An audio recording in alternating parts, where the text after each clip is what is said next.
Hi, my name is Suzanne Jabour. I'm a grief educator and coach, and I'm so excited to have a conversation with Pearl today. Hey, everybody, this is Pearl Sharenza with Women's Successful Living and the podcaster owner here of Conversations with Pearl. And today I'm excited to have a very special guest, and we have some things in common. If you follow our podcast, you'll start to understand as you listen.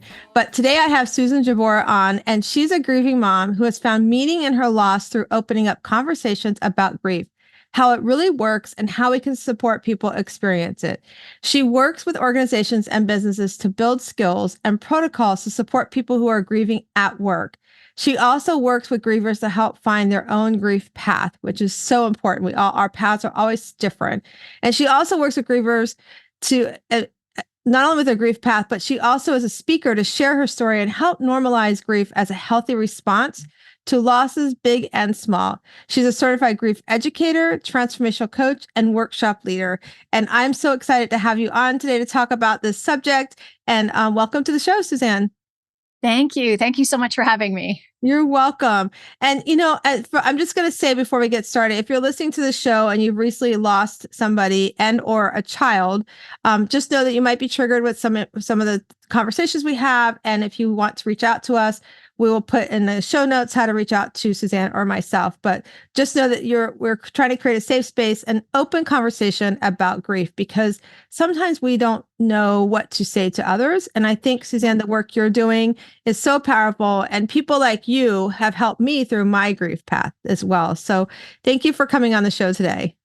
Thank you. Yeah, it's so important that I love that you give that sort of activation warning. Like, this is for some going to be a difficult conversation. I always hope, my goal is to always have a conversation about grief that makes people want to lean in and not run away screaming. Right. So, Yeah. we'll do our very best. But if you're a grieving parent, especially, or you're early in your grief process, I know I'm just over 3 years out. And sometimes when I talk about, how grief works, it sounds really kind of clinical. And I want people to understand that you and I both have walked this walk. We're both bereaved moms of beautiful, just launching brilliant boys. And so we get what those early days are like. And, part of what I want people to understand is that those early days don't last forever. And I know it feels like it because it sure felt like it for me, but they don't. And the magic is in figuring out, how do you create a path forward? How do you move on? Move on is such an awful word. I don't even like to use it. I'm surprised it came out of my mouth because I never used that, because that has the implication that you're going to leave your person behind. And I'm all about moving with. Like, I'm building a life with Ben. Ben is still here. He's still part of my life. I still talk to him all the time. I know you talk to your son too. They're still very present in our lives. And I think that, especially for a grieving parent, and I suspect for people who've lost a longtime spouse, it's similar. Someone who's that embedded in your life, in your everyday life, you have to find a way to carry them with you. Right. Because otherwise nothing makes sense. So if you're in those very earliest days, please know we get it. We're here to help you see that there's a way to just keep breathing and taking baby steps and finding your way. Yeah. And I think it's so important. I'm glad you reminded us that, because also too, it's really important for our self-care, which we talk a lot about here, is to understand, like you said, I feel like in my life, there was the before Matthew passed and now after, right? And I literally can tell you, I was on a beach the night of that he passed, like literally that afternoon, had a conversation on the way home after sunset with him, and then talked to him a little bit after midnight. And it's like, literally, like there's a day before and then the after. And like you said too, like living with him, like, yes, absolutely. He's all around me. I mean, in November, it was, I'll share this story, but in November, my younger son got engaged. We were on a cruise for Thanksgiving, and he's going to get engaged. And so I went up to visit Matthew at his gravesite because we weren't going to be here for Thanksgiving Day. And it was really important to me that, to acknowledge that he's still part of our lives. So while everyone was finishing getting ready here at the house, I ran up real quick and I wanted to clean off his headstone and just, give him some thanks, from us. And I literally said, your brother's going to get engaged the day before Thanksgiving, one day on the cruise this week. So I don't know what day it is, because I literally didn't know what day my son was going to ask his girlfriend. But on that day, give us a sign that you are there with us. And the craziest thing, and those of you that are listening that are on this path or just starting this path, watch for signs because they do show up. They are with us. People sometimes my younger son thinks I'm crazy, but I'm like, I'm telling you what, when it happens, if you pay attention, you will see your brother is around you. You're just thinking it's other things. And I remember before my son passed, he used to say all the time, Mom, I see Mimi everywhere, which is my mother-in-law. Mimi's always around. I see her. She's, this or that. So the day that my son asked my oldest son asked his girlfriend Amy for her hand in marriage, my phone for some reason, Suzanne, when he passed, I upgraded my phone and our numbers got merged somehow. I don't know how. I just know it's a God thing. So every once in a while, I'll get a text for him from somebody that doesn't know his past. And that's a whole conversation I have to have with them, and kind of like revisit it. But that day that Nate asked Amy for his hand in marriage, we got back to the room on the cruise ship, and we were in the same text string that we had all been on. So it was my husband and I, Nate and his girlfriend, now fiance, and my sister and brother-in-law. And so in that text string later on that evening, we got back. I was like, "Hey, what time are we meeting for dinner? Are we doing the normal dining room? Are we doing a specialty dining room?"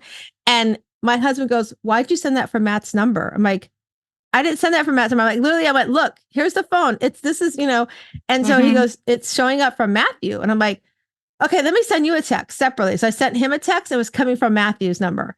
And I said, "Charles, I did nothing to this phone. I am in the same texting, everything." And the next morning, I text in there. It was from my number. So I told my husband, I asked him for a sign. He gave us a sign. And my husband is sort of like coming into understanding that the signs are there, like recognizing. And so I'm getting him to be more aware of what's the surroundings when they show up.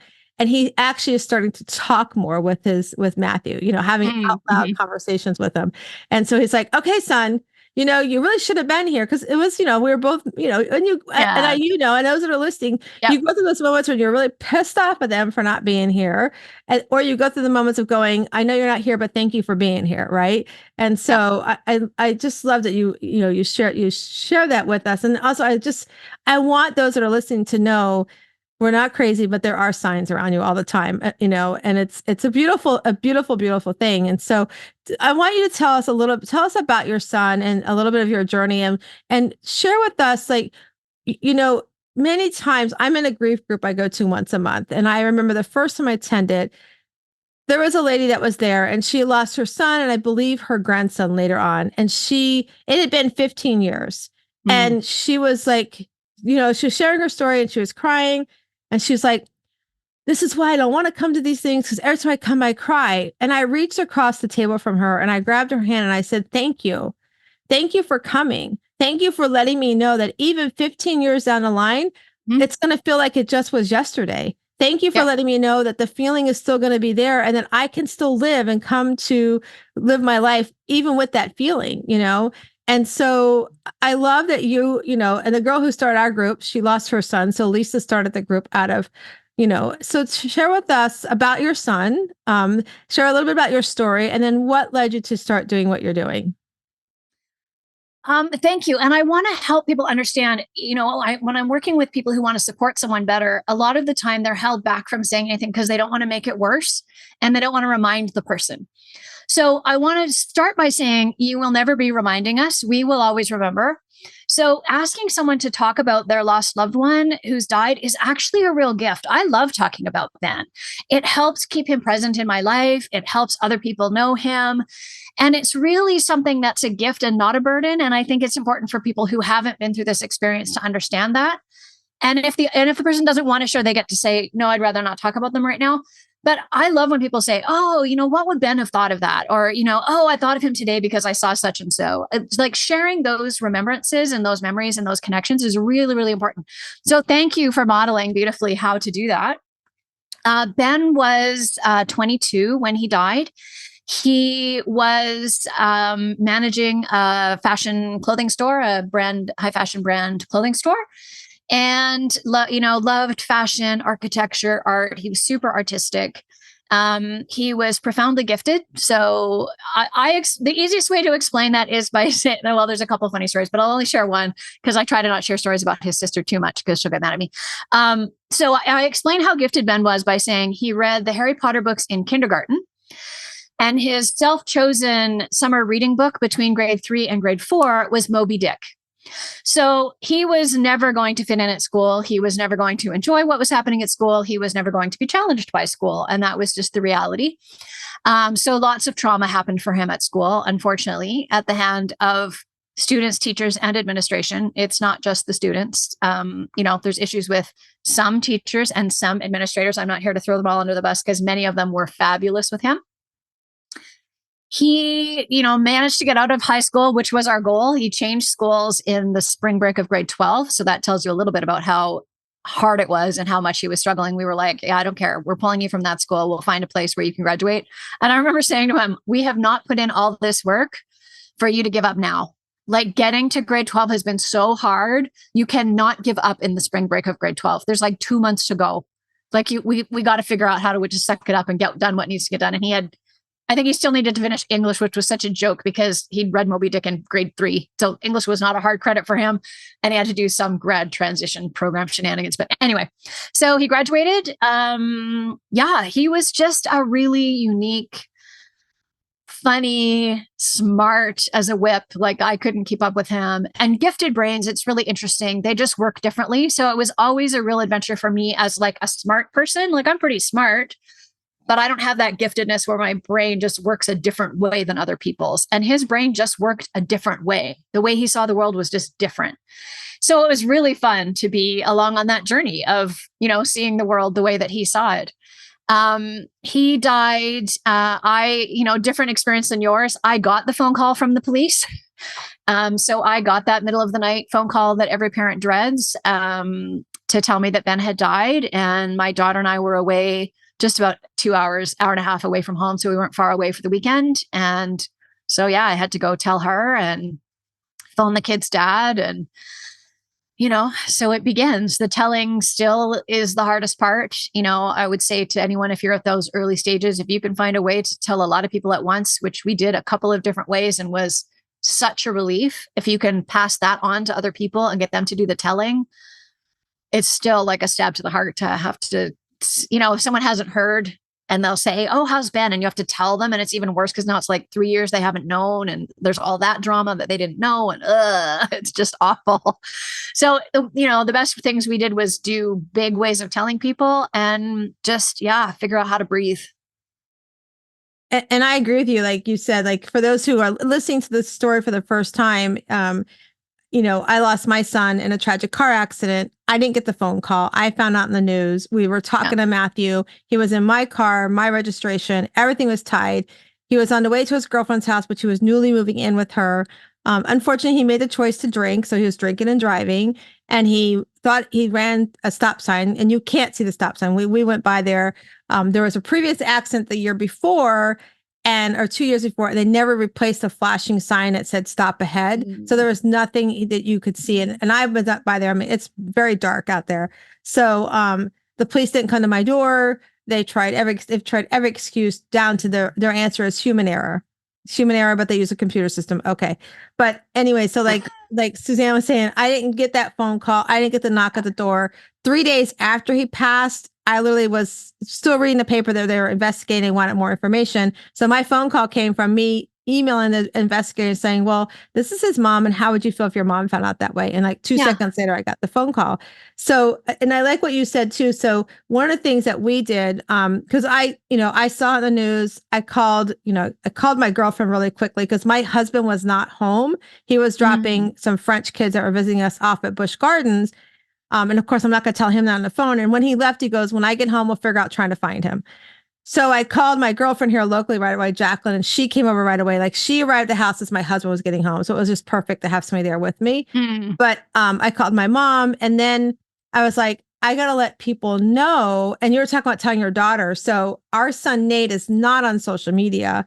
And so I didn't want to put anything out on social media until we could get to Nate to tell Nate. Absolutely. Yeah. Yeah. And so at first Chuck was like, well, he's at work. And then it hit me. he works from home on Mondays. We need to leave now. We need to get in the car now and get over to his place before he maybe sees it on the news, right? And thank God, because by that afternoon, the news was naming him in the paper, even though we still didn't know, right? So It's just ridiculous. This is just, not human error. This it's is like a not level human of error. incompetence that's just beyond. But anyways, Absolute, not human error. So we went over, and of course here we are.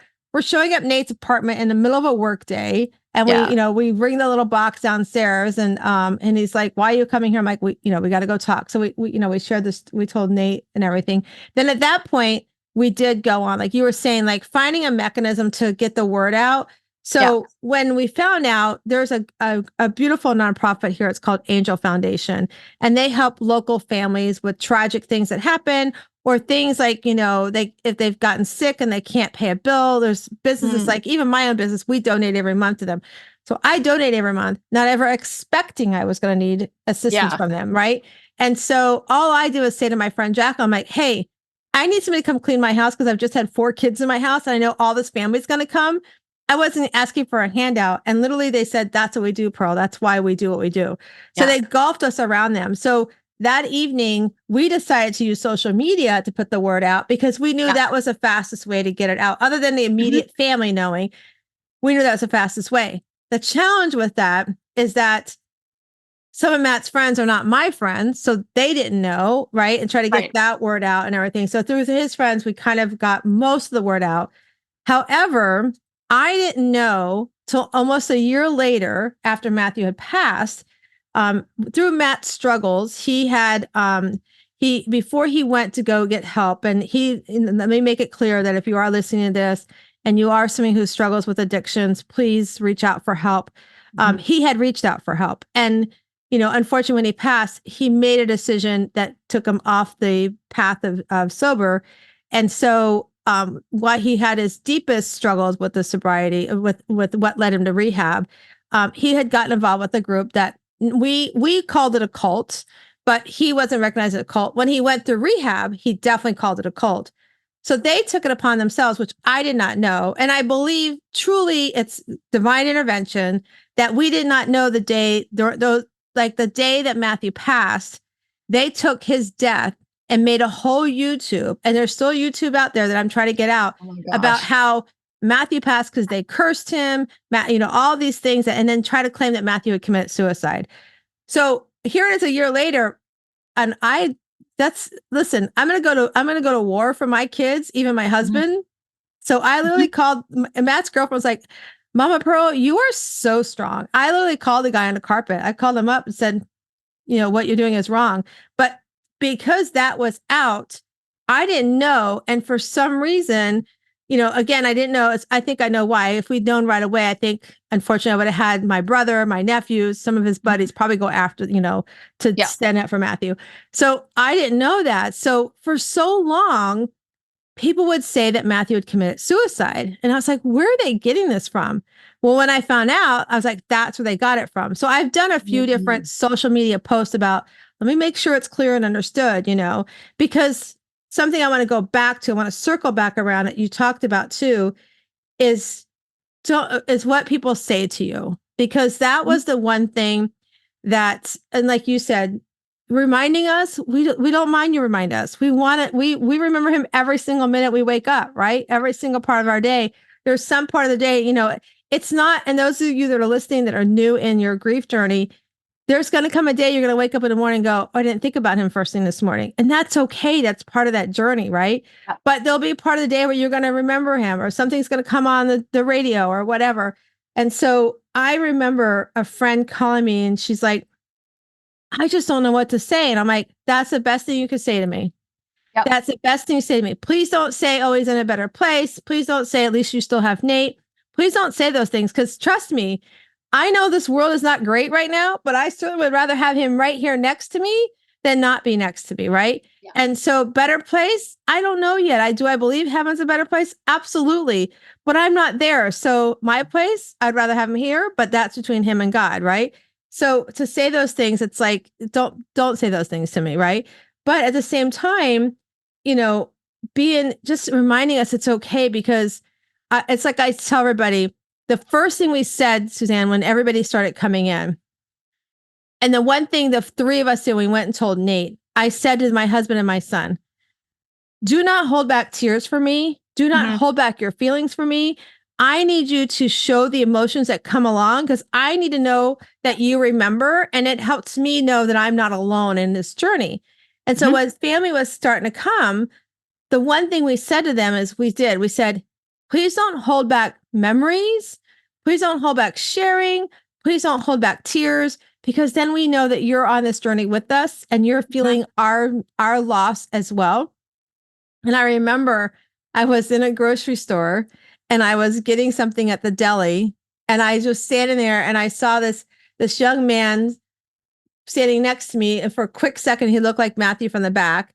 And then all of a sudden I started crying. And the man behind the counter goes, is everything okay? Like he thought, I'm like, oh, no, I'm fine. Like such a stupid question. Obviously not, but carry on with your day. He thought deli meat, I'd like to go now. I think he thought, like, did I upset her? Did I take too long? I'm like, no, I'm fine. I'm just having a moment. Right. So I love that you remind us that, to look at it, as it's a beautiful memory, and to let those waves, I think it's really important. And you coach on this, so I'm going to let you speak to this. I think it's really important too, to let the waves come when they come, right? Yeah. Yeah. I think especially for grieving parents, there's that kind of story that we're going to get stuck there, right? Our life is never going to be the same, which has this subtext of it meaning that we're never going to be functional, which of course isn't true. It's true that our life is never going to be the same, but there's all kinds of ways to be functional. And I think you're right. The fear for the griever, I think, is that if we face the grief, if we allow it, we'll be overwhelmed and we'll get stuck there. But the reality is we get stuck in denying it. If we're trying to keep it in a little box, and it's this kind of a rupture that's, that life changing, and you've lost your child, you've lost yourself, you've lost a whole bunch of friends, you've lost all kinds of other things, right? The layered losses are really complicated.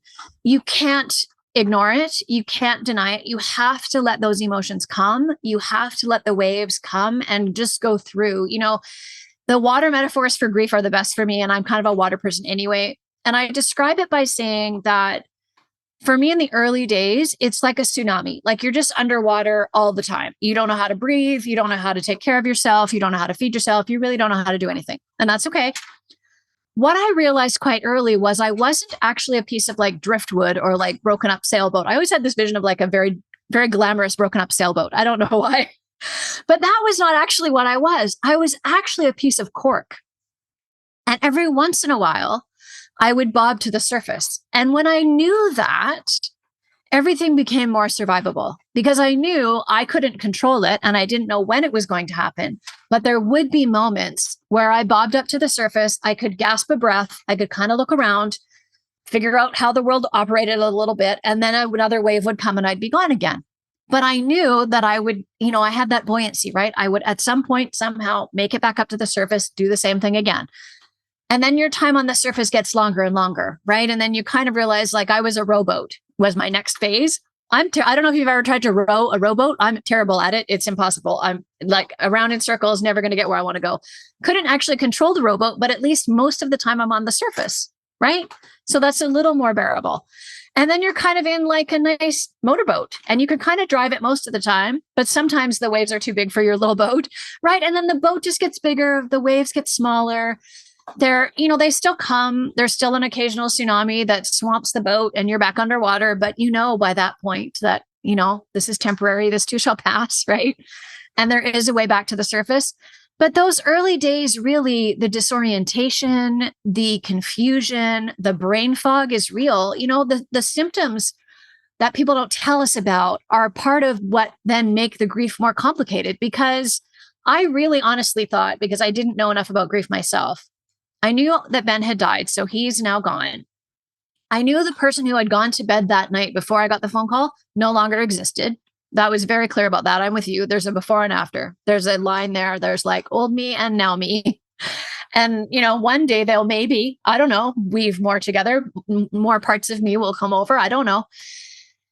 So you've lost your child, I've lost myself, and somehow I also had instant onset some kind of brain disease because my brain did not function at all. Of course, what I had was grief brain, brain fog, trauma brain, all kinds of names for it. It's a real thing that happens for a couple of really well documented scientific reasons. Your brain they've actually done some functional MRIs now on grieving people. Really fascinating research coming out from a brilliant researcher in the States. And really, your brain is reprogramming itself. It's partly protecting you from the shock and dismay, right? And kind of makes everything a little bit foggy. And it's also having to reprogram and if you think about it, it makes so much sense. So if you are a griever or you've been in deep grief before, you can imagine this moment where your brain is saying to you, oh yeah, I'm going to go home and I'm going to tell Ben about that. And as you're thinking that thought, it kind of fritzes out and it kind of goes, that's how best I can describe it. I'm not a scientist, you can tell. That is because your brain is literally having to reprogram that pathway. Because that pathway that says, oh, I'm going to go home and tell Ben about that hits the pathway that knows that Ben is dead and you can't do that anymore. And you get that little fritz. And those get better, right? The pathways reprogram, they recoordinate and realign with your new reality. But that takes time. It's a physical thing happening in your brain that takes time.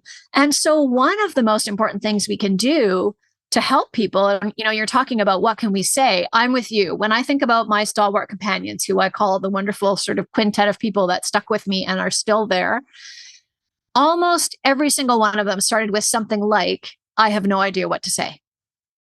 There are no words, but I care about you deeply and I'm here for you and we'll figure it out. I will help you figure it out. We will figure it out together. I will just sit here if that's all you need. So saying that, starting with what's real. What's real is, as a collective, as a society, we don't know what to say. All those old cliches and platitudes, don't say those. If you hear anything today, don't say those. They're so harmful. The subtext of all of them is terrible. As you say, he's in a better place. Whatever your belief system is, I'm a mom. There's no better place for my child than by me.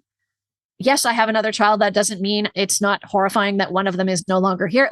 None of that is good. I don't know what to say. I care about you. Can I help you figure it out? What do you need at this moment? Do you need tea or coffee?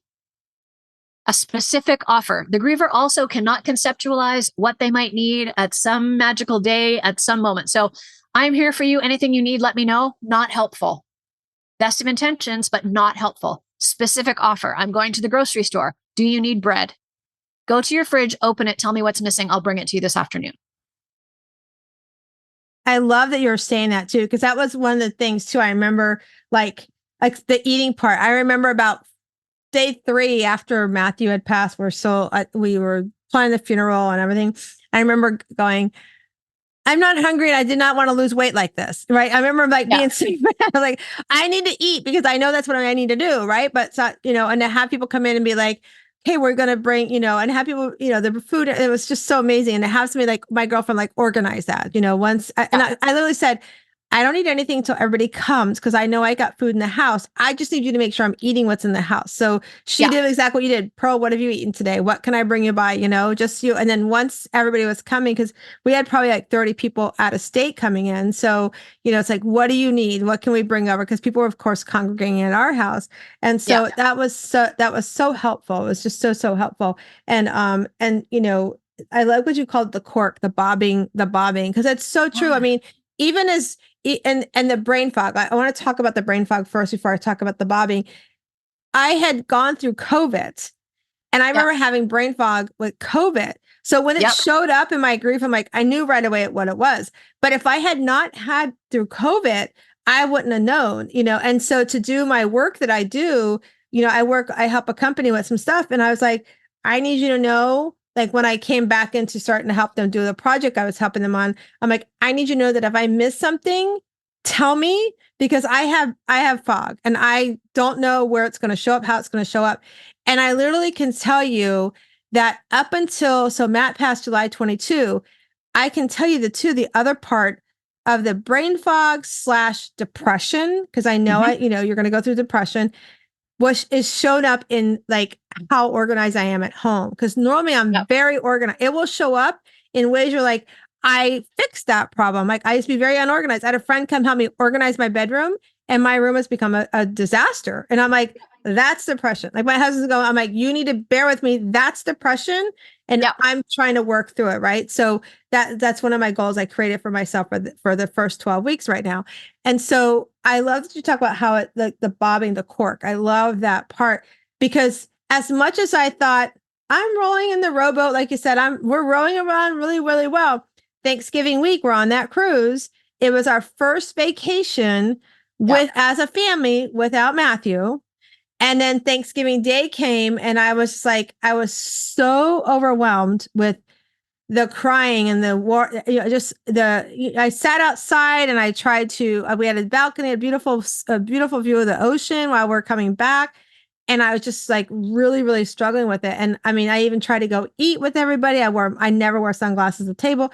I had sunglasses on. I mean, Yeah. like the No whole manners. thing. Never mind. Yeah. Who cares? And yeah. And so then I finally said, I have to get up from this table. And I went and sat by a table, somewhere else. And my husband came over and he's like, are you okay? I'm like, no, I'm really having a huge wave right now. And, Yeah. again, I'm not hiding it from the family, but this is a huge, huge wave. And so I worked through that, and then of course I let the wave, I felt the wave. I felt the cork Mhm. bobbing up, as you called it. Right. And I Yep. think it's important, if you're listening to us, if you take that lesson, if there's one thing you remember out of this is, of course, let the waves come, because when you, like you said, when you push them down, it's going to show up somewhere. And then when it Yep. comes, the person on the other side, that may be the person you don't want to take it out of, because they're just going to be there to take it for you. But let it come. And if you're not sure how to let it come, like somebody like Suzanne, having a coach or getting a therapist is so pivotal in that journey. Like, I'm so thankful that Lisa started our grief group. I'm so thankful that we have that I can go to that outlet and have them there for me when I need them. And so so I want to talk about, like, let's talk about what you do and how you decided that. What was the pivotal point for you that said, I want to do something with my story, with my journey? Because, like, I know as a mental fitness coach, my journey started because I was a people pleaser, because Mm. my self-care sucked. I didn't put Right. I wore all the titles you could give me. That's what the titles I wore. And one time, after taking an identity and destiny course, I couldn't say my I am statement. I still was saying I was these Mm. titles. And so I had to go on the path to figure out who the heck I was. And in doing that, that's one of the things too that helped me through Matt's passing. Matthew saw me step into who I am. He saw me Mm. step into what I call the Shiro. He saw me step into identifying that I am overcoming a people pleaser. I no longer have to say yes to everything. I can say no to things. And so he saw me live that. So part of that, of him seeing me, that is that inspired me to keep living that way. Because in my Mm. mind, I was like, I could go and sit in my room, and I'm sure everybody will understand if I'm never coming out of my room from grief, but I still have this life to live. Yep. I believe in, what Matthew saw me live. He would want me to continue doing that. And number two, I have an amazing son, Nate, that's got a whole life ahead of him that I want to show up for, Yep. and I don't want him to be like living in Matthew's grief because mom's depressed. Right. And it's okay if you're depressed. I'm not saying that that's not okay, but I had to make the choice. And I think too, Suzanne, and I'll let you talk to this, is sometimes it is a choice. Sometimes we have to choose to say, okay, I have to figure out how to live this new life with this grief while still living a life. Right. Yeah.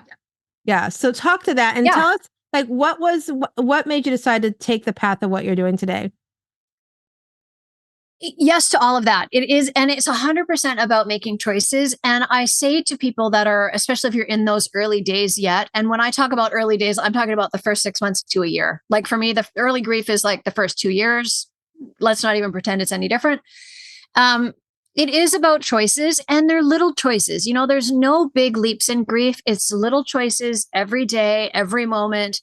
What can I do right now? What are my capacities? When you talk about self-care, I remember in my early days of grief, when I started to kind of follow grief educators or grief experts to try and figure out what the heck was happening to me. And sometimes they post those, how to help your grief, like the 10 self-care tips or whatever. And it was always like, meditate, go for a walk, be in nature, have a drink of water, get some sleep. I'm like, all of them made me want to punch people in the throat. They made me so, so angry. For me, that self-care piece was giving myself complete permission to just be a grieving mom, whatever that meant in any moment. And, one of the big breakthrough moments for me, one of my stalwart companions, we were on a walk one day and she said to me, how long do you think you're going to do this? And it was maybe at the 3-month mark, 4-month mark, something like that. And I remember kind of taking a few more steps and looking at her and saying, I think I'm going to do this forever. Like, I think I'm going to be in grief forever. And so when I realized that, I realized that I had to figure out a way to be in grief and have a life. It's a both and, right? Grief is all about holding paradox. It's all about the both and. How do I grieve the death of my child and find a life for myself? And a life, as you say, that honors my child that's still here, that honors my child that died. It doesn't honor him for me to curl up into a ball and fade away. That doesn't honor him either. He lived a big life. He had a big personality, a big presence. Nothing honors that, in me pulling back and shying away. So that was part of it. And the other part of it was the writing. So for me, writing was a matter of survival. I had to write to get the spin out of my head, that griefy brain that just would spin and spin and spin in the same thoughts. I had to get them out. And I shared that writing on Facebook, as you do, right? On my personal page with friends and family. And the response I got from people was so overwhelmingly positive. And so many people were saying things like, you're really helping me understand. I've never really understood this before. Nobody talks about it the way that you are talking about it. No one shares what's really happening for them. Like, no one is public about it. And I thought, oh, I'm a grieving mom, grieving out loud. Welcome. Like, I'm sorry if that makes you uncomfortable. This is how I'm going to survive this. That for me was my path. I was going to be a grieving mom, grieving out loud. And that was just a matter of survival. And I know that's not everybody's path. And I don't counsel or, coach people that is the path. The path is the one that suits you. That was the right path for me. And it made me really realize that there's a bigger problem afoot here in our inability to talk about grief and our inability to support people appropriately. And what ends up happening is at a time when what we're all really craving is connection, the grieving person and the people supporting them are really craving connection. What we're creating, because we don't know any better, is isolation. So if I could share my story, share what I was learning, and then of course I went on to do education and get certified and, become an endless student of everybody's writing and reading and, all of that. If I could share what I was learning, because now I was so passionate about this as a matter of my own survival. And then as a question of, what could this be about? Like, I was very clear that this horrifying, awful experience that I am have gone through, was not going to be for nothing. So if I'm going to be doing this forever and it's not going to be for nothing, what is it about? And it's about talking about it and opening up conversations and letting people know that it's okay to feel awkward. It's okay to say, I don't know what to say. I don't know how to help you, but I'm here to figure it out if you're open to that, right? It's about just opening our hearts at a time when we feel really scared. The griever is scared because we don't know what's happening to us. The support person is scared because they don't want to make it worse. They don't want to do the wrong thing, but they don't know what the right thing is. We're just all scared. And if you believe, as I do, that there is only fear or love, we have to move away from the fear and towards the love. And if we can do that, as a colleague, as an employer, like, what if when you went back to work, your employer had been able to say, oh, we know that you probably are having some brain fog. And so here's the way that we help people that are experiencing brain fog. Would some of those things be helpful for you? That makes a huge difference because it's real. You luckily had the experience where you could name it. You kind of understood it. You knew it was temporary, right? People like me who had no idea it was coming were like, oh crap, I don't want to say too much about that because there's clearly something wrong with me. There's nothing wrong with us. We're in grief. So if we all can understand it better, know more about it, then we can support each other in a much more meaningful and actually helpful way. And I love you're talking about that. Love that you talk about, there's the two correlations, like how to live with grief. Like we have to figure out that path of how to live with it. And then, you're right at companies and corporations, because life goes on. You get so much time off from your job. So if you're listening and you're not an entrepreneur, as an entrepreneur, you can take all the time you want, but you still got to run a business, right? So you got to Yeah, you figure still got out, to pay the bills. yeah, you still got to pay. So you got to figure out Yeah. how does that look like allowing yourself a little bit of time on your calendar to do what you need to do for your business, but then giving yourself the grace of taking time for yourself off the calendar, right? And Yeah. maybe that looks like you don't have as many in-person meetings with people, and those type of things. But you're right. When you go in, if you're a professional that doesn't have the benefit of I'm a self-employed person that can kind of fluctuate with my calendar based on what I'm feeling.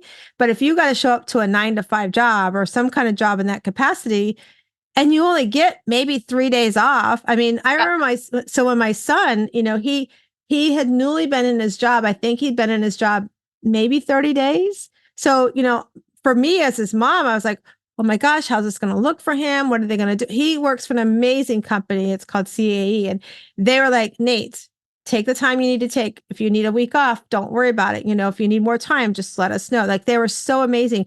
But his girlfriend, now fiance, also worked there. So in my head, Right. I'm like going, I know she wants to be here for Nate, but how will that look for her? And same thing. So they were blessed that they had an employer that was like, listen, we want to wrap you and support you in whatever way we can. And even when he went back, I know that he talked about how they were like, if you need to work just small days or work from home more, they were very flexible with that. But not everybody can get that benefit when they go to their corporation. So let's talk about that a little bit. Like, let's talk about from the employer side and the employee side, like how does that look and how can you communicate either side? Like as the employee going, I got to go back to work and I may be sitting at my desk and it may look like I'm busy, but I'm sitting here crying. I'm just stuck because Yeah. I've got this fog coming up, right? So talk to us about that. And then also maybe Suzanne, share for those that are listening that maybe own a company, like what are some of the tips that they can do to help that employee that's going through something like this? Yeah, there's all kinds of things that we can do, mostly cost neutral, very inexpensive. As you say, it's a lot about flexibility. The thing that's so interesting in grief is it's this universal experience that we will all have, and we all have all the time, right? I'm talking about we're talking obviously about the loss of our sons, which is a big grief, but we have grief for every loss, right? Every change brings loss, every loss brings grief. Grief is around us all the time. What helps people the most is that flexibility. It's the ability to have a conversation, first of all. So, as from the employer's perspective, what I hear a lot is they don't want to be anybody's therapist. Great. Nobody's asking you to be anybody's therapist. That's not going to be healthy for anyone. And they want not very much drama. The interesting thing is, when I'm working with an organization, our end game, if we're doing a big program, is to end up with a policy. So it's documented. We know when you come, and I'm talking about when you're at work. So this is after your 3 to 5 days off. That's starting to change. Thank goodness there's some really big companies. I'm super excited that are starting to change their policies, are pushing up to 20 to 30 days off, which is where we need to end up. That's a whole different episode. When the person's at work is where I'm helping people because we're in a culture where we don't know how to say anything. We don't know what to do. So if you have a policy that has how I describe it as a menu, it's a menu of things to pick from, as your son had offered. Would it be helpful to work from home? Would it be helpful to have flexible hours? Would it be helpful to have shorter hours? Like, what are the things that you can offer that are tangible, that are not super costly, right? It's more costly to replace this person when they leave because you didn't acknowledge their grief appropriately. The hidden cost in the US right now is about $127 billion a year of grief in the workplace. It's expensive, and it's not expensive to fix the problem. So you need to be able to have a conversation that for most of us is going to feel awkward and uncomfortable. Oh, well, welcome to leadership. That's just how it goes. Having that conversation is really important. A place to start, as we started at the very, very beginning, is what about the telling? What if, when your employee was about to come back, their immediate supervisor or a close colleague phoned them and said, "We know you're back tomorrow. Do you want us to make sure everybody knows before you come? Yes or no?" That's a lovely offer, right? Would you like us to tell everyone? So you already know, everybody knows, you don't have to say anything. Do you want people to approach you tomorrow, or would you rather have people approach you slowly over the coming days and just have tomorrow be a day you come and catch your breath? Do you want to come for a full day tomorrow, your first day back? Like, the fact that we give people 3 to 5 days off and then we expect them to come back full time like nothing ever happened is an inhuman ask. It's impossible. So we have that exact thing you're describing, that employee who's full on presenteeism. I'm here, nothing is getting done. I feel terrible. And the thing that happens when you don't acknowledge it up front and you don't have a system in place to support people, that's when you get the drama that nobody wants. Because now I'm unsupported, I'm under the water in my tsunami, I'm crying at my desk, and now everybody is coming around to see what's wrong, right? Whereas if we had a system where someone had already told everybody, they knew I was coming back for the first day, I just wanted to hold it together, and then please, yes, come with your condolences the next day. We have an agreement that if I get overwhelmed, I get to go for a walk for 10 minutes. So if I'm not at my desk, I have my cell phone and I'll be back in 10 minutes or less. Like there's structures we can put in place that give that person permission to be at work, be productive, and be grieving because we want them to reintegrate. We want them to feel valued.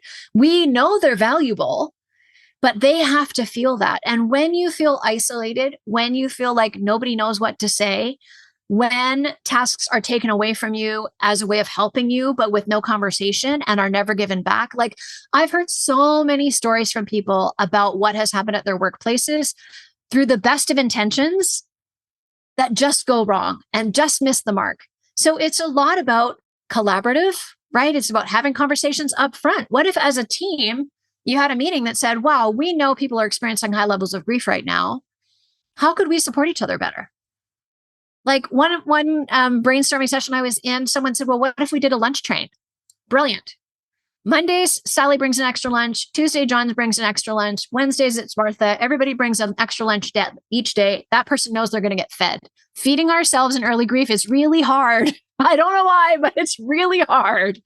So if you can take care of that, brilliant. Can you drop your dress code? Is it that important? Do you even still have one? Hopefully not. Hopefully we're mostly past that, but a lot of places do still have them. Implicit or explicit, they still have them. Can you say to the person, you know what? If you come and your private parts are covered, we're happy. Leggings are fine. Leggings and a sweatshirt, bring it on. Right? There's things you can take off the person's plate that just make life easier. So that's part of the process. From the employee's perspective, it's really hard if you're the griever in those early days to have to go and advocate for yourself.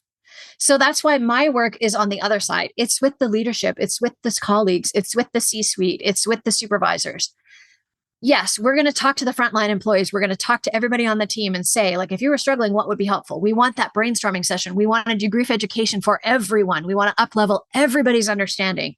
And then we want to create something that's equitable, that's applied evenly to everyone, that gives us a framework for conversation. That conversation is going to be awkward. But if you have a framework where you can say, oh, we have that policy, let's pull it out together and take a look at how we could help you. How much easier is that than you having to go and say, I think there might be something wrong with my brain. I can't really concentrate very well. And them having to say, oh, okay, well, we don't really know what to do about that. And then we're all kind of banging into each other. So much easier if we've had this conversation up front. I love that what all the great examples you put together from an employer's standpoint. I love the thought too, like when you said about the lunch, because what I think that also can create is that like that one-to-one lunch. So if I'm bringing you lunch, Suzanne, I'm like, come on, let's go have lunch together. So you and I can have like a quiet time lunch and just kind of be there. If you want to talk, we can talk. If you don't want to talk, it's fine. But just want we're thinking of you. And I love like you're right, because I think this, there's all different things to grief, like divorce. There's, of course, the grief that we're talking about. There's, there's loss of a home. There's different kinds of grief. So knowing how to approach those challenges that come up as an employer is so important, because like you said, it costs so much money to replace an employee. So if we can do it at the front end, it goes so much further. And also, how does that levels you up as a company too, to say, we're putting something in place because you matter to us. Like it reminded me when I worked for a company. It was a corporation in Virginia. It was a telecom company before I got into my mortgage world. And I'm going to really date myself. When you would send your payment in for your long distance phone bill, you wrote in a check and we had to hand process it. So that's how long ago this is. Okay. So hi kids, welcome to how the world used to work. Yes. So there was no online payment. So we were responsible to make sure every payment got processed by the last day of the month. So before the next computer day. So even if it was 2:00 in the morning, the company by 9 a.m. that first day of the month, they had to all be in the system. So I had a team of 8 of us. And so we had to process those payments. Well, those last 2 weeks of the month, that was like intense work. And they were all salaried. They didn't get overtime pay, but they're expected to stay because that was their job title and Yeah. that's what their responsibility. So we had a thing where, you had your lunch time and you had a break, but I would take my staff and I would be like, I would divide them up into 2 or 3. And I'm like, okay, you guys go for a walk and go take your walk. Now I would make them take like these little quick Mhm. walks, right? And I had co-managers from other departments go, my employees are mad because your people are taking a walk. And now, mind you, talk about dress code. I love what you said about dress code. We had 3-piece suit dress codes. So we Yep. were dressed like we were, a 3-piece suit dress codes. So I look at them, I go, okay, when you're sitting at home, sitting back in your PJs, having your beer or having your soda or enjoying your family, guess where we are? We're sitting here at the computer entering payments in. So if you want to stay and your staff wants to stay, I'll give you breaks. I'll give you walk breaks. And I had my manager pull me aside, the person who was in charge of all of our departments. Pro, you can't do that. I go, well, you go tell them I can't do that. I'm not telling them I can't do that. You go tell them I can't do that. Because guess what? I need them to be able to be sharp when they're entering the payment in, so I don't have to fix mistakes later, right? And so I love that you remind employers that we have to do that. We have to think about the what if. What if somebody loses, a loved one? What if somebody loses, and the loss is different, like you said, I've been with my husband 40 years. I think it would be just as heavy as it was my son, Mhm. but maybe it was less time. You don't know what everybody's journey is, and so I think that's really important because it is hard to advocate for ourselves. I could not imagine going back into a corporate world or into a retail space, and especially like retail. Think about that. They got to interact with the customer, and I'm like I would have going, had to quit on to be honest, and I have really great conversations when I'm working with retail companies about how complicated that is and how you need to provide break spaces. And some people, you're able to put them in the back for a while, and like right. you have to be really creative. But I would have been like I would have been out. useless at customer Yeah. service. You would have fired me, or like you would have stuck me in the stockroom or something. Like it would not have Right. been.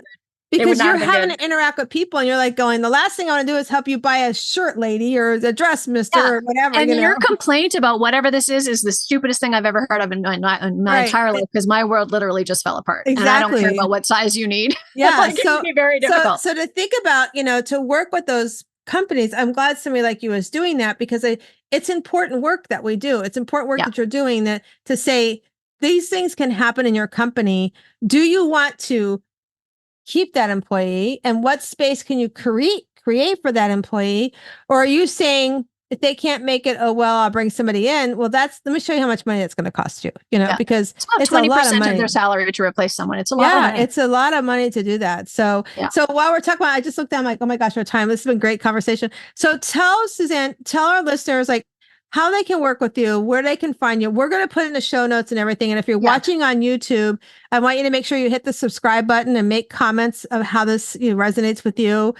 If you're also listening and or watching, and somebody that has lost a loved one, especially a child, I want you to share this episode with them and let them know that both Suzanne and I's information is in the show notes. So you can reach out to us at any time. But talk with us, Suzanne, like how somebody can find you and sort of like what is that? I know you work with the employers a lot too. So help them understand what that looks like for you. So the best place to find me is on my website, which is SuzanneJabour.com. So you can head there and everything is there. The best place the best way, let me phrase this better. The best way to understand my approach and what I do with workplaces is to come to a masterclass. I do those regularly. I have a free hour-long, come and learn a little bit about what you can do. You leave with some skills, some mindsets, some actionable things you can do right away. To get started, to sort of join us in this movement. So that's really great for the workplaces. And it's great for a leader. It's great if you just want to be a better colleague. I work with so many people who think, oh my gosh, my coworker, this happened and I didn't do really what I could have. So it's great for everyone. That's the best place. And if you're needing personal support, then the best way is, again, it's all on the website. But the best way is to just book a one-on-one session, and then we can get together and, see if my approach will work for you, if the kind of support I offer is what you need. Because we need support. We need witnessing. The universal about grief is it needs witnessing. And when we live in a culture that's grief phobic and not very grief intelligent, then it's really hard to get good witnesses. And so one of the things that, is the best thing that I can offer is witnessing and support to just understand that what's happening is normal. If you're experiencing it, someone else has, none of us are broken. We don't need fixing. We just need to understand that what's happening is normal. We can breathe our way through it, and we can find our way one step, one baby step, one day at a time, because there is a life to be lived and it's ours. And the way that we live it is part of how we respect our loved one. I love that, the way we live it is, so important. And also those that are listening, if you, Suzanne, you said something a second ago that if you feel like, wow, now listen to Pearl and Suzanne, I'm thinking about my friend that, wow, I might have said this to her. You know what? Go see them, pick up the phone and be like, hey, oh my gosh, I just listened to these two amazing moms that were sharing their journey about losing their son. And I realized, maybe I said some things that I wasn't thinking about, or maybe I am not there for you. And I just want you to know that I'm here for you. Just reach out, because I will tell you, that's the other thing too. My friends who are no longer in my life, because I think it's like they don't know how or what to say or be around me. I mean, that I think they struggle with that part, but I just want to tell them that's on them, not on, don't worry about it. I'm good. Come, just circle back around and be like, hey, let's go out for coffee, or I drink tea. So, if you know me well enough, I'm going to have tea with you, but, just have that cup of coffee or tea and have conversation about that. There's a lady here in town and she's listening. Her name is Sheila.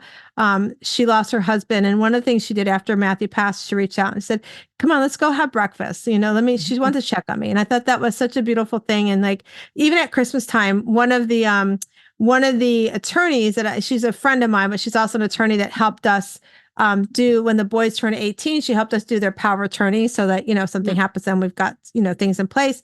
She actually sent me a card, a beautiful card. And I text her, I go, oh my gosh, this card came at the perfect day. And it was just so sweet. It was one of those cards that said, hey, I'm watching what you're doing. I want you to know, I think you're so strong. And, those things, those mean the world to me, because it's like, I'm trying to show up, but how am I coming across? Right. So I think, so if that resonates with you, if you feel like, oh my gosh, I want to call my friend because I feel like I just need to check on her. And even if it's not over a grief, just because you haven't checked on when we've inspired you, that's one of the things that I have a movement every July. It's called Make the Call for Matt. Because Matthew passed and we were talking about getting the word out. Some of his friends didn't know. So like a week, 2 weeks later, even to today, like I said earlier, I'll get random text messages that don't know that he's that he's no longer alive. And I have the conversation with them. And so every July, I'm like, if there's somebody, so if you're listening to this now, you don't have to wait till July, but if there's somebody you haven't talked to in a while, pick up the phone. Don't text them, don't email them, pick up the phone and let them hear your voice and be like, hey, I heard these two ladies talking. I just want to check on you, and just check on your friends. So Suzanne, I'm so glad you're with us today. I'm so glad, we talked about this. This is a subject that's heavy for both of us in our hearts, but we know that it's a subject that needs to be shared to others so that we can, our job is to sort of pay it forward to that mom who is going to get that phone call, hopefully get the phone call, that knock on the door about their child passing. I mean, to Christmas weekend, we lost 3 kids in different areas around my area, city here, to car accidents. One was a 17-year-old boy. And I actually was at an event over the weekend and his ex-girlfriend's mom was there. And I was talking to her and I said, please tell his mom to call me. Because the best thing too that happened is one of Matt's friends, Kim, sat with me. His friend's mom sat with me. And unfortunately, Austin also lost his life. And she sat with me and she's like, listen, one of the things she told me is Matt's over 18. If you get a medical bill or anything like that, you're not responsible. So don't feel like as your parent, you got to take care of that. But she just sat with me. She reaffirmed some things that we had decided. She helped me, I called her when I had to pick up Matt's stuff. I'm like, I don't know that I can go pick him up by myself. Can you come with me? And so she was there because she knew the journey, right? So be there for somebody that possibly that's getting ready to walk the journey. That's really, really important. So before we let you go, I shared with Suzanne that we're going to do the Better Questions, Better Life cards. So we're going to shuffle these and you're going to tell me when to stop and we're going to discuss the cards. So here we go. You tell me when to stop. Stop. Okay. Oh my gosh. I love this card. Because it's just how it resonates with you. It says, what if? Oh my gosh. What if you lived your life from love instead of fear every day? Okay, ladies and gentlemen, That's your question. What if you lived your life from love instead of fear every day? I love that. That's so powerful. Like that can go so many different ways. That's such a powerful, powerful, powerful question. So if you're listening, like us on Spotify, Apple, wherever you're watching us, make sure you share us. If you're watching on YouTube, make sure you like and follow us and comment below how this resonated with you. And I just want to thank you again, Suzanne, for coming and joining us today. I know this is a needed subject to talk about. It's not always an easy subject, but I'm glad we were able to do this together. And I just want to remind all our listeners that as you come into this world, you are this rough oyster on the outside. You got some stuff we have to work on. And sometimes opening up the shell is not fun. Sometimes the work brings some tragedy, but no matter what, inside is your pearl. And I hope you go out today and you find your inner pearl of greatness. Have an amazing day.